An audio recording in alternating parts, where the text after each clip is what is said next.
सावन के महीने में किन कामों से बचना चाहिए ताकि पूर्ण फल प्राप्त हो और भगवान शिव की कृपा बनी रहे। सावन के महीने में ना करें ये प्रमुख 15 कार्य।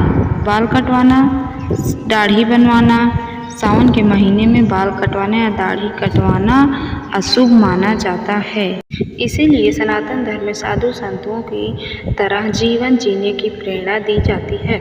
नंबर 2, मांस मदिरा का सेवन। सावन में सात्विक भोजन और शुद्ध जीवन शैली अपनानी चाहिए। मांसाहारी भोजन और शराब पीने से शरीर अपवित्र होता है, जो शिव भक्ति के विपरीत है। नंबर 3, झूठ बोलना और छल करना। नंबर 4, सावन के महीने में सत्य बोलना और सदाचार का पालन करना विशेष रूप से आवश्यक होता है। जैसे भगवान शिव को हल्दी और तुलसी पत्र अर्पित नहीं किए जाते। ये चीज़ें केवल विष्णु या देवी पूजन के लिए होती हैं। नंबर 5, अधिक गुस्सा करना और वाद विवाद में पड़ना। सावन में शांत चित्त रहना और क्रोध पर नियंत्रण रखना चाहिए, इसलिए आत्मा शुद्ध होती है और शिव भक्ति में मन लगता है। नंबर 6, पीपल और नीम के पेड़ को काटना। नंबर 7, सोमवार व्रत में नमक नहीं खाना चाहिए। नंबर 8, शिवलिंग पर नारियल फोड़ना। शिवलिंग पर नारियल नहीं फोड़ा जाता है। यह परंपरा देवी या अन्य देवताओं के पूजन में होता है। शिव जी को केवल जल, बेलपत्र आदि अर्पित होते हैं। नंबर 9, तामसिक भोजन। सावन में सात्विक भोजन को वरीयता देनी चाहिए, इससे शरीर और मन दोनों ही शुद्ध रहता है।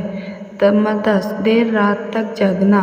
सावन आत्मनिरीक्षण और साधना का समय है, इसलिए अनुशासन में रहना और समय पर सोना उठना उत्तम माना जाता है। 11, शिवरात्रि की रात को उपवास न करना। यदि आप सावन के समय किसी सोमवार का व्रत रखते हैं तो शिवरात्रि को उपवास करना पुण्यदायी होता है, इसे छोड़ना नहीं चाहिए। नंबर 12, बेल पत्र के बिना पूजा नहीं करनी चाहिए, इससे भगवान शिव पर।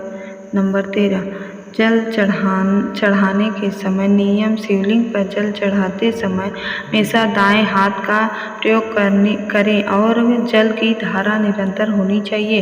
नंबर 14, स्त्रियों का व्रत में सुहाग सामग्री धारण न करें। स्त्रियों को सावन में साज सज्जा करके व्रत करना चाहिए, इससे सौभाग्यवती बनी रहती हैं। नंबर 15, सावन में सफ़ेद वस्त्र न पहनना। सावन के व्रत या पूजन में सफ़ेद या हल्के रंग के वस्त्र पहनना शुभ होता है। अशब्द निंदा या अशब्द कहना। सावन में किसी की निंदा करना या अशब्द बोलना बड़ा दोष माना गया है। वाणी की पवित्रता रखना जरूरी है।